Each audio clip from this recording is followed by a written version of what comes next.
Hello, ladies and gentlemen, and welcome to the very first episode of the Fenway Faithful Podcast presented by Guy Boston Sports. I am your host, Anastasios Kilimos, and I am very excited to bring to you guys the very first episode of my new show here on the Guy Boston Sports YouTube channel. Big shout out to Ev for allowing me to do this, to allow me to launch this show. It's something that I have been planning for a couple of months now. The idea of running a new show here on the channel dedicated to the Boston Red Sox. I wanted to wait until we got a little closer to the season. I feel like this is the perfect time. You know, spring training's here. We're about 3 or 4 weeks away from the start of the regular season. I felt like this is a good chance for me to get my feet wet, get a couple episodes under me, talk about some Red Sox baseball with you guys before the obvious start of the baseball season. Again, big thank you to Ev for letting me do this. A big thank you to all the Guy Boston Sports supporters who continue to watch our stuff, whether it be here on the YouTube channel or on our Twitter page, on Instagram. All the support we get, we love it. Thank you very much. And continue to support us. Make sure to like and subscribe. I'm not going to talk too much about the direction of the show. I feel like it's a pretty simple premise. It's not an overcomplicated thing. This is a show by a diehard Red Sox fans to other Red Sox fans. I wanted, I'm not a former baseball player. I am not, in terms of professionally.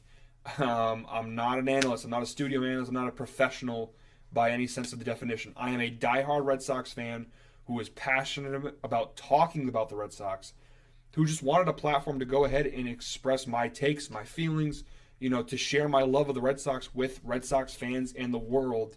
And I'm very excited to do this. I'm very excited to have this platform. I'm one of the people, and I feel like obviously it's not an original thing, a podcast by Red Sox fans for Red Sox fans. It's not the most original premise, but it is me, and it's not somebody else. This is my show. I'm very happy to bring it to you guys. Format may change over the time. That's why we're kind of running this during spring training. It's my spring training, if you will, for this show. So I'm very excited to bring this to you guys. I'm not going to waste too much time. Let's get right into talking about the Red Sox. And we'll start off with something that's related to the Red Sox, but really baseball as a whole, and that is the introduction of the pitch clock, one of the newest rules MLB has instituted for the 2023 season. We knew this was coming for a little bit. They've talked about the idea of a pitch clock for years now, but this is the first time where it's finally being put into motion, and we've finally seen how it will kind of turn out, what it looks like in the spring training games for the first week of the games. So, just to give a little background, here's what the official rule is for the pitch clock. Pitcher has 15 seconds to deliver the ball when the bases are empty. Now, when there's a base runner on, the pitcher has 20 seconds. So, 20 seconds when you have a base runner, 15 seconds without a base runner. That's the time that the pitcher gets to wind up, pitch, collect yourself. That's how much time you get. If he fails to comply, it's an automatic ball to the hitter. The same goes for the catcher. If the catcher must be ready with 9 seconds remaining on the pitch clock, or it's a ball. So that's the rules for a catcher. The catcher must be in position, ready to catch a pitch with 9 seconds remaining on the clock or more.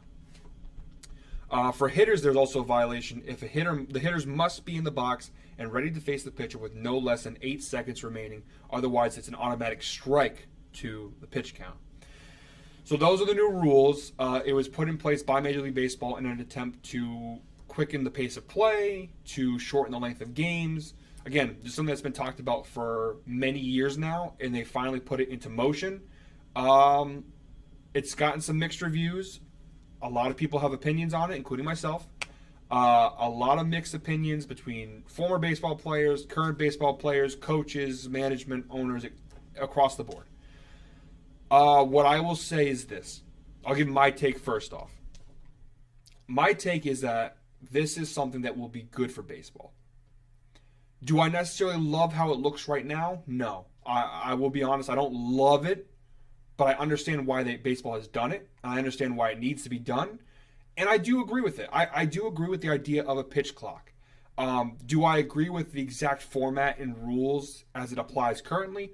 Not necessarily. I think it could be better. I think there's ways to improve upon it, and I'll get to that in a second. But the overall idea of a pitch clock in Major League Baseball, I think is a brilliant idea. It's something that should be instituted. It probably should have been instituted years ago.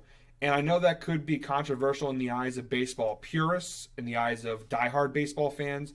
how could you be a diehard baseball fan but support the pitch clock? I support the pitch clock because I feel like it's important for the game. The game needs to grow. It needs to change. It's a part of sports. There needs to be an evolution, a growth in the game. And baseball really hasn't seen that, at least not in the way that other sports like the NFL, the NBA, how those leagues have evolved and changed over time. Baseball really hasn't in the speed and at the success that those leagues have. And I feel like this is one of those changes that baseball has needed to make for a while now.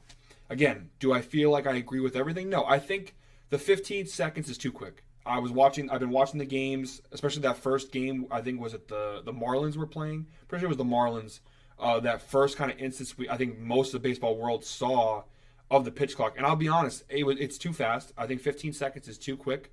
I don't think it gives pitchers enough time to kind of collect themselves, wind up. It's very quick. You have eight. For the batters, for the catchers, for the pitchers. I think the clocks are a little too quick. Really the only fix I would give is just increase the time. I think instead of 15 seconds, put it to 20 seconds. Instead of 20 seconds with a man on base, push it to 25 seconds with a man on base. Instead of 9 seconds for the catcher to get in position, give them 12 or 14 seconds. Really, the pitch clock is not the problem. It's just maybe the time parameters that they've selected. I personally would increase the time, not a lot, because again, the point of it is to speed up pace of play and to make sure it's not 5 minutes per at bat. They want at bats to be quicker. They want more action. They want the game to go by quicker and the pace of play, the action to be more relevant and happen more quickly. We don't, baseball doesn't want 40 to 50 seconds in between pitches. That's one of the problems with baseball and why it's hard to get the next generation of fans into it, is because of the fact that it is a slower paced game. And there's some things you can't fix about that. Baseball in its nature is a slower paced game. It's not basketball, it's not football, it's not hockey. Baseball in its nature is a slower paced game, but there are ways to speed it up, and that is the pitch clock. I think the pitch clock is really the only real way you can speed up pace of play is to cut down on the wasted time in between. When batters are taking longer, they're taking their time and pitch. Again, 40 to 50 seconds in between pitches. You have almost a minute sometimes in between pitches. That can't happen. You can't. We don't want at bats where it ends in a fly out to center field, but the at bat takes 4 minutes. It kills the momentum of the game. It's hard to get fans into it. And listen, I am a fan who, I don't know if I'd say I'm a baseball purist necessarily, but I am a diehard baseball fan. If they never put a pitch clock in, I would watch the game and support it all the same. I'm not someone who is like I'm not watching baseball if they don't speed it up.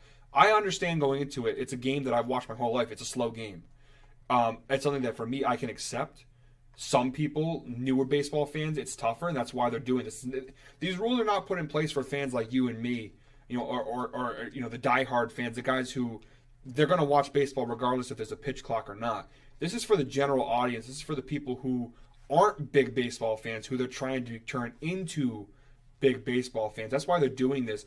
They're trying to get attendance and viewership up, and this is honestly, I think it's a way that could work in getting viewership. It's going to be a lot easier for the casual fan to watch a game now with these new rules, especially the pitch clock. Like I said, the only change that I personally would make, I just make it a little longer. Give them an extra add 5 seconds to everything you currently have. So if it's 20 seconds with a man on base, make it 25 seconds. If it's 15 seconds, make it 20.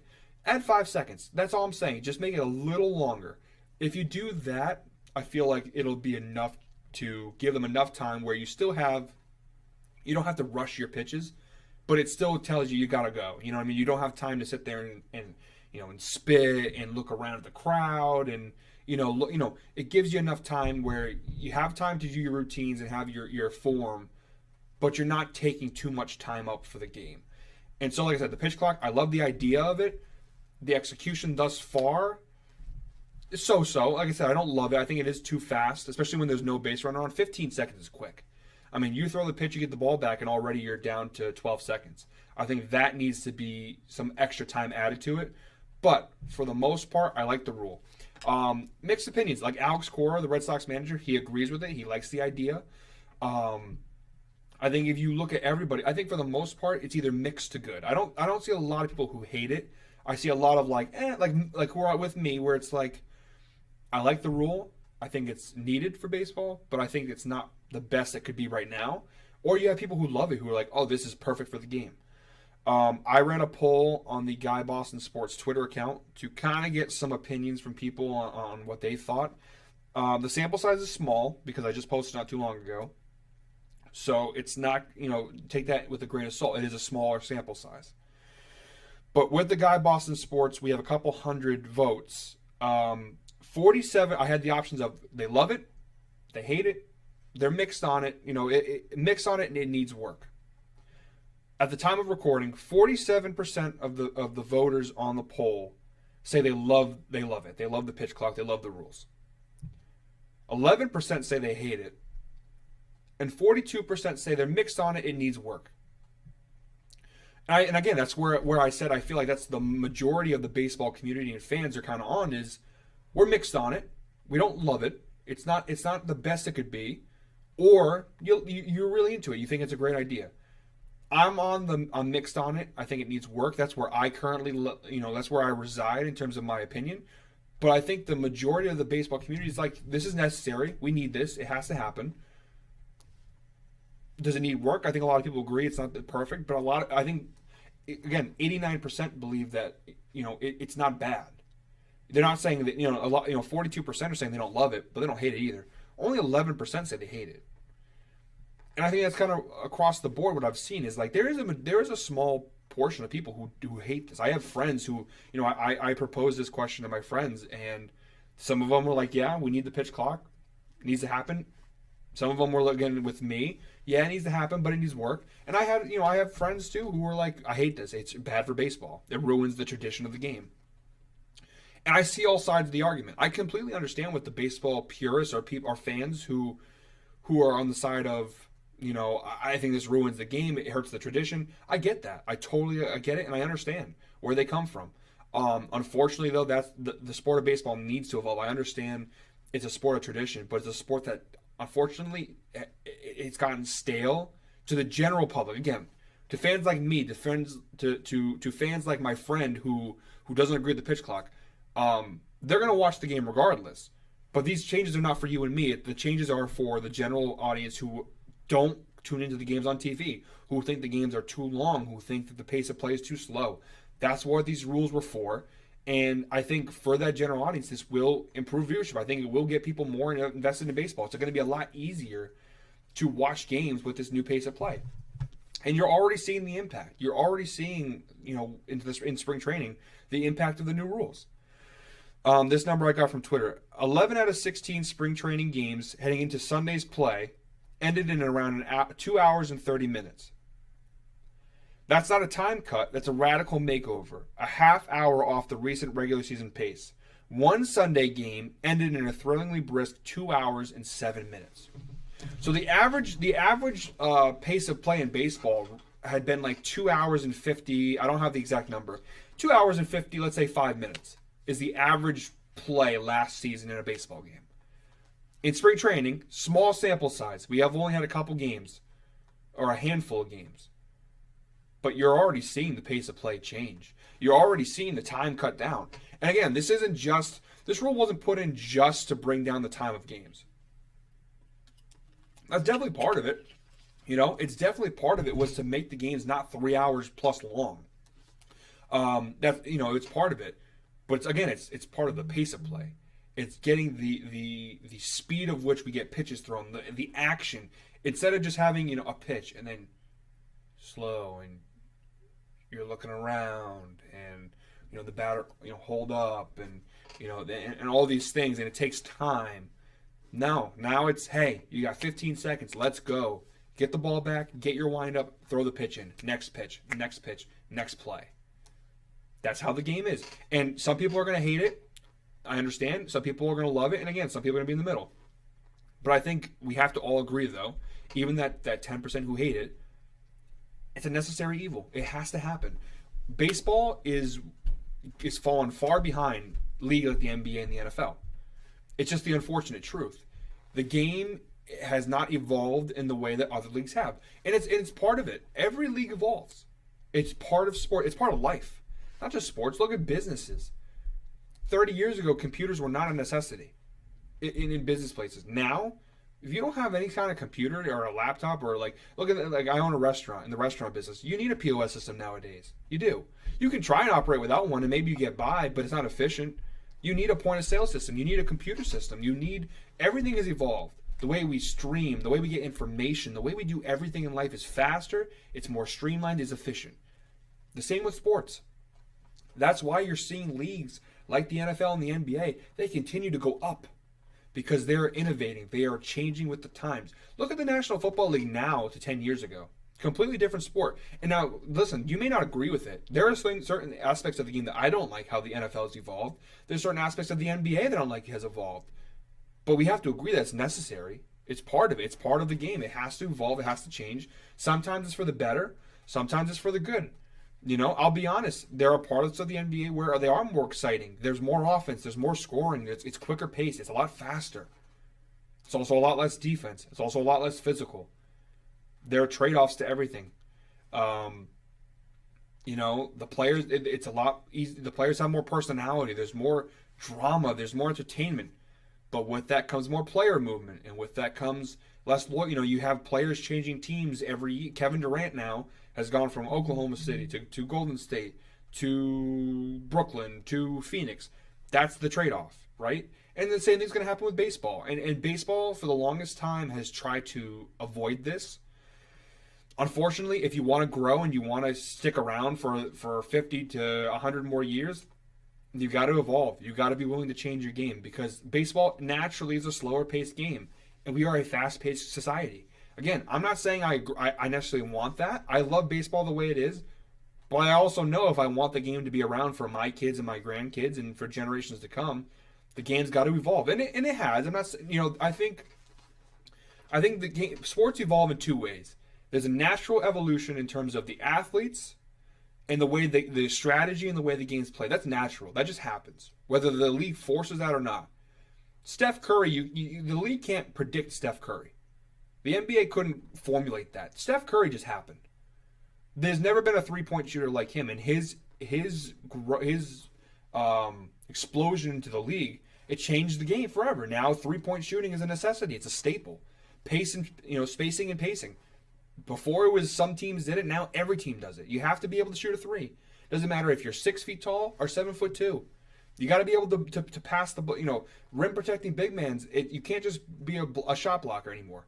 You got to be able to pass. You got to be able to dribble. You got to be able to shoot. It's just part of the game. Players like Nikola Jokic and Steph Curry and Giannis, those players, you can't predict that happening. It's a natural evolution of the game. Same thing in the NFL. You can't predict for a Patrick Mahomes or a Lamar Jackson or a Josh Allen. You can't see that coming and you can't prepare for that. That's a natural evolution of the game. The athletes are getting better. The skill level is better. The way that the college sports and high school sports, everything's getting better. That's a natural progression of the game. That's not anything that has to do with the rule changes or league mandates or whatever. That's just a natural progression. In baseball, you've seen it. You have players like Aaron Judge. You can't predict that. Or Giancarlo Stanton. Or players of that nature, like these power hitters that are coming in. Everybody, even smaller guys, the power that they possess, everybody's hitting home runs. Before even your leadoff guys, they kind of like on base hitters. No, even your leadoff guys can hit home runs now. Everybody in your lineup is a power hitter essentially. That's just how the game. That's a way that baseball has naturally evolved. There's a lot more power hitters nowadays. In a negative way, obviously. You've seen less balls in play and less hits because people are more prone to try to swing for the fences. Again, natural part of the game. Home runs are a bigger part of the game now. People want to see home runs. There's a lot more guys who can hit home runs. The athletes in baseball are becoming better. Natural progression of the game. The difference between Major League Baseball and these other leagues is that while baseball has had a natural progression, but they haven't had the progression from the league. The NFL, for example, they put rules in place. You can't hit below the knees. You can't hit above the shoulders. The way you play defense, the way you hit, the way you can't hit the quarterback anymore. Rules change, and that pushes the league to evolve. The same thing with the NBA. You can't play physical defense like you did in the 1980s and the 1990s. You just can't do it. You can't hand check. There's certain things you can't do anymore in basketball. That's a league-mandated change. And that's part of evolution of sports. You have to have the natural evolution, where you have athletes who change the game, skill level change, strategy changes, right? But you also have league-mandated change. The NFL has done it, the NBA has done it, soccer has done it, hockey's done it. The only sport really that hasn't gotten with that part of evolution of sports is baseball. Rob Manfred in the league has for the longest time tried to stop change. They want the game to stay the same. And I get it. Baseball is America's pastime. It's a game of tradition. Baseball in its nature is a game of tradition. And so I understand not wanting to change the game. However, that appeal of tradition and the purity of baseball, that's all fine and dandy for your older fans. But for a 10-year-old, they don't care. It's unfortunate, but they don't care. They don't care about the tradition of the game. They want to see more hits. They want to see faster pace. They don't want to see a pitcher hitting in baseball. They don't want to see pitchers regularly in the lineup. They want to see another guy like Jose Abreu or Pete Alonso, a DH who can come in and hit home runs. That's just the nature of society now. And I know older people, they don't like this, and they're not going to like this. There's a lot of baseball purists and the old school baseball fans who are going to hate the pitch clock. I can already, I work in a restaurant where we have a lot of older customers. I can't wait to talk about it with them because I already know the answer, but I'm excited to talk about it with them. They're going to hate this. There's a lot of fans who are going to hate this, but it's necessary for the game. You need the game to change in order to get the next generation involved. The NBA is the fastest growing sport in American sports, and the NBA is just skyrocketing up. The reason why? It's easily accessible to younger people. Ages 8 to 12 boys are falling in love with the NBA. Ages 8 to 12 with baseball is not as rapidly. Baseball is not as accessible to younger people, and that's the problem. We're not seeing the growth that baseball needs so that we can keep the sport growing and popular through the next generations. And so that's why the rule like this need to happen. Another rule I think should happen, I think baseball has talked about it, banning the shift. I think the shift should be banned, and that's unpopular. I know a lot of baseball fans are going to be mad to hear that. You should ban the shift. We need more balls in play. We need more hits. We don't need, to shift the whole field, and then, there's a reason why people are forcing either home run or strikeouts or walks, because you can't hit a ball in play with the shift and things like that. It's so much more difficult to get a ball in play. Ban the shift.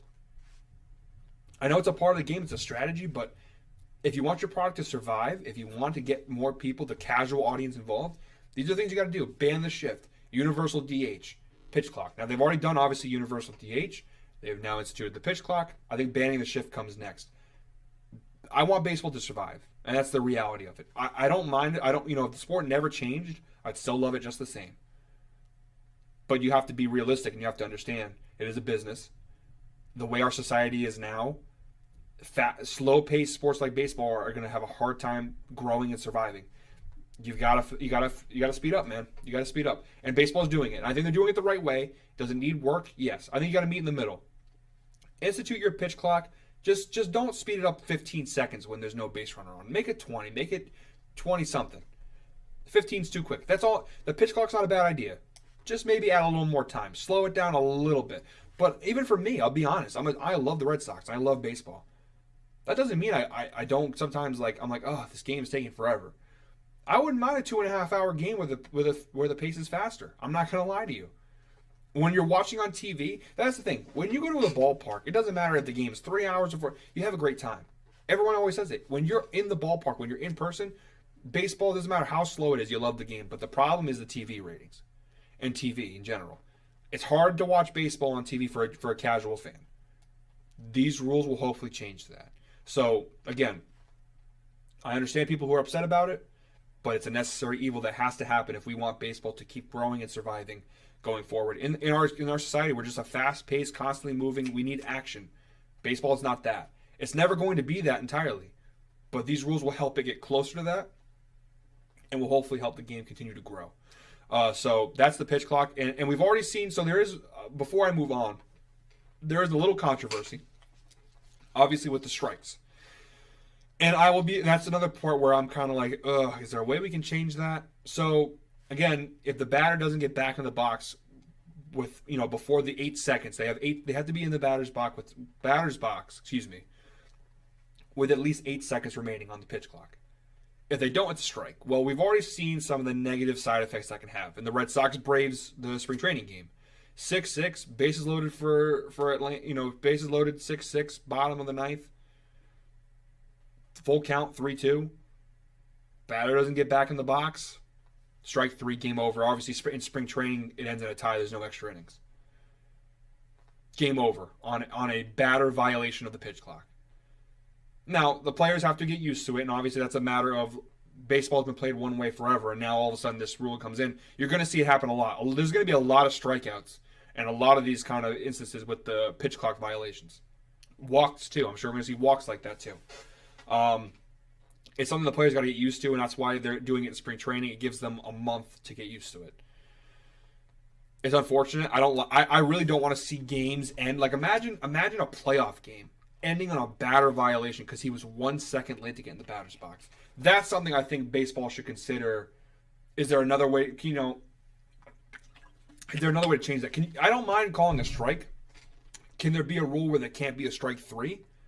I think getting struck out on a batter violation is dumb. And again, if you don't allow it, how do you enforce it? I get it. I don't like the fact that you could literally end an at-bat on a pitching violation, a shot clock violation. Basketball, that's fine. Baseball, to lose a game off a pitch clock violation, I don't know. I don't like that. I don't know if there's a way they can fix that, but so that's my opinion on the MLB pitch clock situation. Again, it's going to take time for fans, players, everyone to get used to. But overall, I think we can all agree it's good for the game. It's necessary for the game. You got to have it. You just have to. And in today's day and age, you need the pitch clock. You got to speed up the games. It's for the modern fans. You have to. All right, moving on. Let's talk some actual Red Sox baseball here. Now that we've talked about the league-wide effects of the pitch clock, let's actually talk about the Red Sox.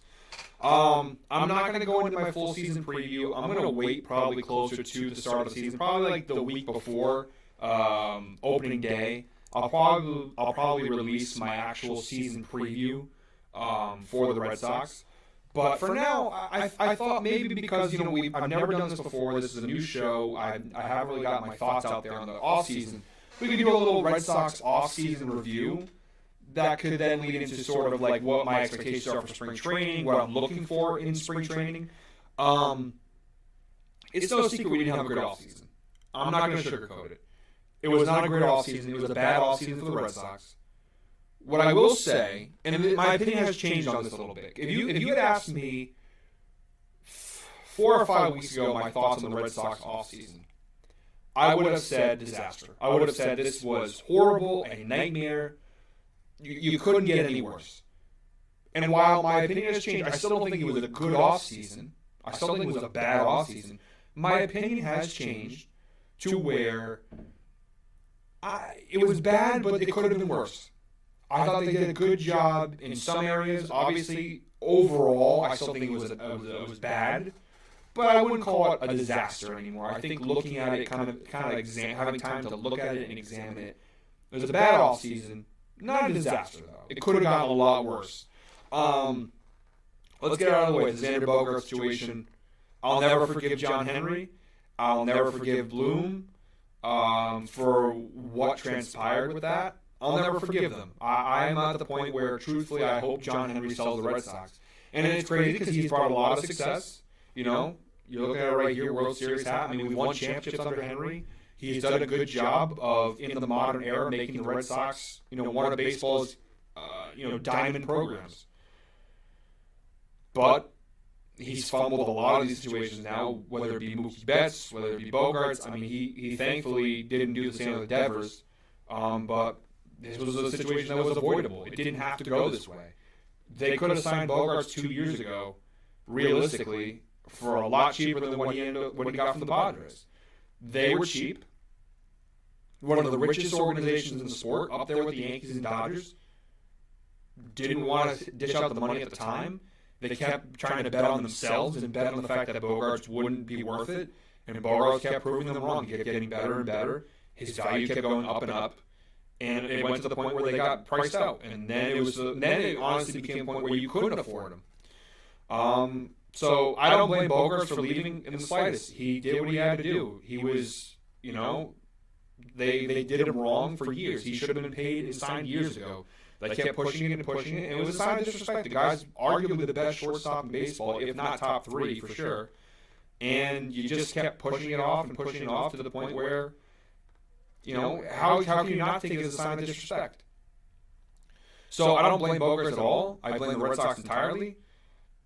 He should have been signed even last year. You let it balloon to the point where he got to a point where it was on I don't want that contract. Like the contract that Bogaerts got from the Padres, I don't want that. In no world would I want that.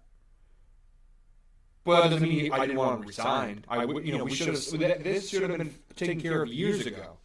It's just mismanagement by Bloom and by Henry, and they allowed this to get bad to the point where they couldn't afford him anymore. And he goes to San Diego. It's a travesty. He should have been a Red Sox for life. He should have been with Boston forever. Unfortunately, they mismanaged it. They waited until his salary got so high where Boston just really couldn't afford it. Even if they could, it would have really, made them strapped for cash for years to come. They wouldn't have been able to make any moves, really. It sucks. The whole Bogaerts thing sucks. It's a humongous loss for the team. But again, it was just mismanagement led to it. There's nothing you can do now. He's gone. He'll never wear a Red Sox uniform again. As sad as that is to say, it's the truth. You just kind of have to accept it and move on now. We had our time to sulk, and I saw the picture today. It was the Padres, Dodgers. It was like Martinez, Betts, Ron Hernecke, Bogaerts. It was a Red Sox reunion in the Padres Dodgers game. That hurt. That hurt a lot to see that. The fact that Martinez, Bogaerts, and Betts are not on the Red Sox anymore. It sucks. That's not even talking about Benintendi, and other young players that we've gotten rid of over the years that we just squandered. So a lot of mismanagement by the Red Sox. The Bogaerts situation sucks, but there's nothing we can do about it now except move on and try to move forward. Beyond the Bogart loss, we lost a lot of guys. I mean, JD Martinez getting older. He had a down year. I would have liked them to at least put an offer in. I mean, the Dodgers got him for I think it was 1 year, $10 million or something like that. I feel like Boston could have afforded that. That's one thing I think that aggravates with the Red Sox is like we go cheap on players that are fan favorites who, they're not just fan favorites. We're talking about Steve Pearce, who I love, by the way, who, their production isn't really worth the money. We're talking about guys who are all-star caliber players. And I know Martinez is older and he dropped in production last year, but he's still a solid DH. And for $10 million, I would have brought him back. At least put an offer in. You don't think he would have signed for less, like $8 million? I think he would have. I just don't think Boston wanted him back, which I don't really understand. So you lose Martinez. Really, in hitting, you lost Martinez and you lost Bogaerts. You really didn't lose any other hitters that are worth mentioning, anyways. But in pitching, you lost Eovaldi, you lost Waka, you lost Hill. Rich Hill, I'm fine with. I was frustrated with Hill. I was fine with Rich Hill leaving, but Michael Waka was a revelation last year. He was arguably, if not our best starting pitcher, definitely one of our best. And you let him walk. Waka. Sorry, had to do it. But, and again, I don't blame, a lot of these moves, I don't blame them for Eovaldi. I understand it's a lot of money for a guy who's kind of injury prone. But again, you lost a lot of your key guys, and now you're kind of left with, and you didn't really replace them. At least in the pitch, in terms of pitching. In hitting, they bring in Justin Turner, who, I don't hate the move. He's older than Martinez, and his production was the same, actually a little lower than Martinez's. He's 38 years old. I don't really know what are we going to get out of Justin Turner. He's at the end of his career. It's something. He serves as a replacement. Defensively, he can play first base, which I'm sure will be helpful. He can play DH. But it's hard for me to get excited about 38-year-old Justin Turner. It's something. It's better than nothing. That's where I come from when I'm like, it wasn't a good offseason by any means, but it could have gotten worse. Like, if they don't sign Justin Turner, what do you do to replace Martinez's production? What do you do at first base? You sign Justin Turner, it gives you options. You have at least somebody who can play first base, who can be a DH, who can kind of replicate what Martinez did last year, which isn't a good thing because Martinez had a down year, but he provides a leadership to the clubhouse that you lose with guys like Bogaerts and Martinez and Eovaldi. You kind of regain a little bit of that with Turner. Obviously, he's a World Series champion, been around the league for a while. So again, better than nothing, but still not good. I mean, Yoshida, again, potential through the roof. I've heard great things from what I've watched. I mean, obviously he hit a home run in spring training. I've been listening to a lot of like WEI and Nesson and a lot of good things. He's got power that people didn't expect. I'm excited. Hopefully he can bring an offensive production to this team that they kind of lacked at times last year. They spent a lot of money on him, a 28-year-old rookie out of Japan. It's a big risk, and the money you spend, again, it's just like you're willing to spend $90 million on Yoshida, but you weren't willing to pay a little extra for Bogaerts 2 years ago. You were willing to spend $120 million on Trevor Story, but you weren't willing to put that money towards Bogaerts. I don't know. Speaking of Story, you don't have him for the year now, which causes issues. So, again, could it be worse? Absolutely. If we didn't have Justin Turner, if you don't bring in Yoshida, they've signed like Adam Duvall, and they brought in a couple other like rotational guys. They signed Kenley Jansen to the bullpen. I love that signing. I thought that was a great move. It could be worse. I think the Red Sox, the moves they made keep them competitive in the short term. But it definitely is not as good of a team as it was last year, I think. I don't know. I don't know if we've improved. We're definitely nowhere near the team that made the ALCS in 2021. So we're kind of in a limbo of like, we're not the worst team in baseball. Like I saw one article say the Red Sox could be a 100-loss team. I think that's bullshit. We're not a 100-loss team. We may not be a 100-win team or even a 90-win team, but we're not a 100-loss team. They're not that bad. The offseason was just, they did their best, I guess, to recoup losses by bringing guys like Turner, veterans like Turner and Duvall, and they took a flyer on Yoshida, and they bring in Kenley Jansen, who's also older. The Red Sox, they look old. That's the other thing. I'm like, this team is you're either like at the end of your career or you're a rookie. There's Devers is the in between, and there's very little of guys like Devers who are like in their prime. There's just a team full of guys who are either very early in their careers or very late in their careers. It's a very weird mix. But yeah, that's what my take on the offseason was. Again, it wasn't a good offseason, but it could have been worse. So I guess we have to be thankful for that. I don't know what that means for the season. Again, I'll as the weeks go on, I'll give more of my thoughts on the season coming up and the team. But that's kind of my thoughts on the offseason. It was my first opinion was it was a disaster. Now I'm like, could have been worse. I mean, we got a couple of guys that's going to keep us relevant for this year, keep us semi-competitive. I mean, I don't think we're a championship contender, but I don't think we're out of the playoff race either. I think we could, there's a world where the Red Sox make the playoffs in 2023. There's a lot of what ifs and a lot of guys who are going to have to exceed expectations for that to happen.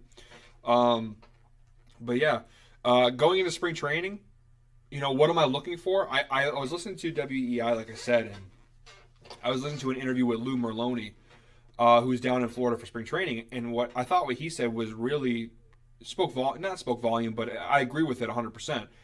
I'm not watching spring training to watch Rafael Devers. I'm not watching spring training to watch Kike.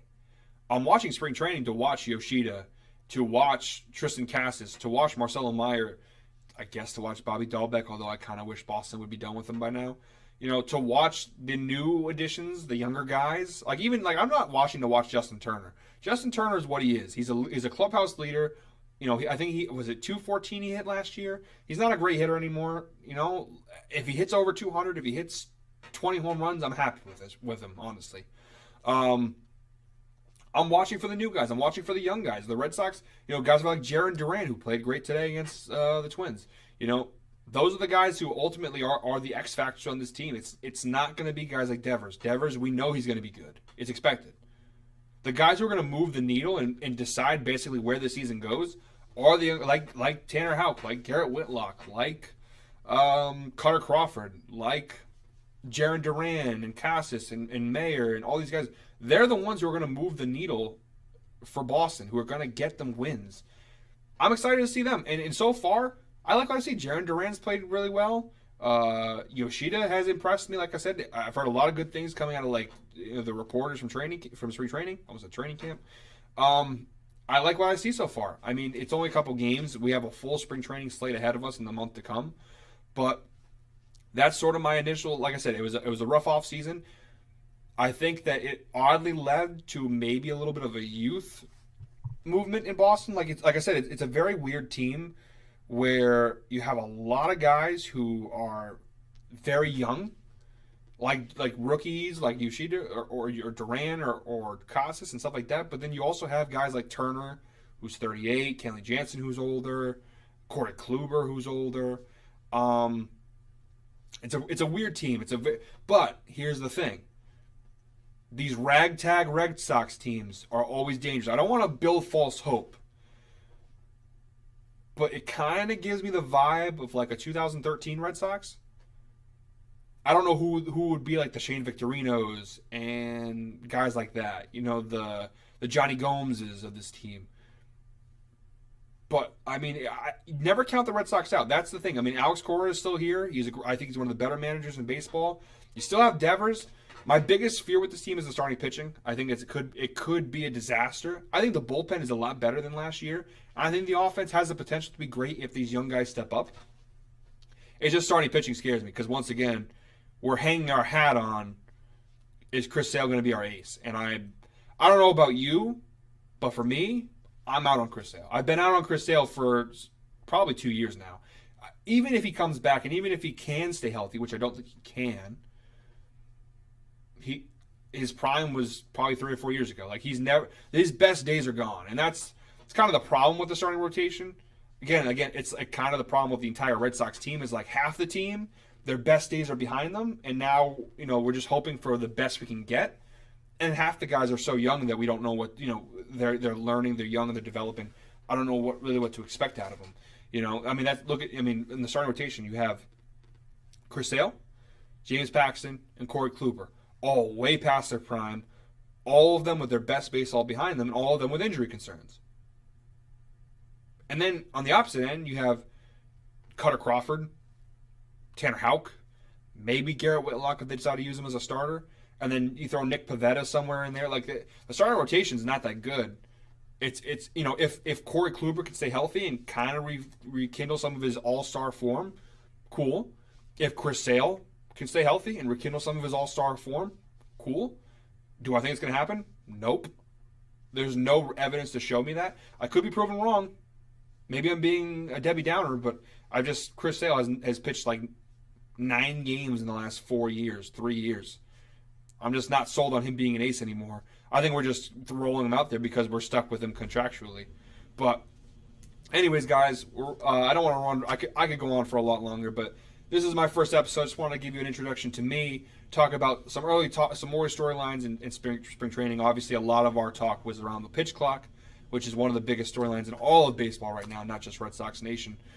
But I look forward to spending the season with you guys, talking Red Sox baseball. I hope you'll join me in this journey throughout the season.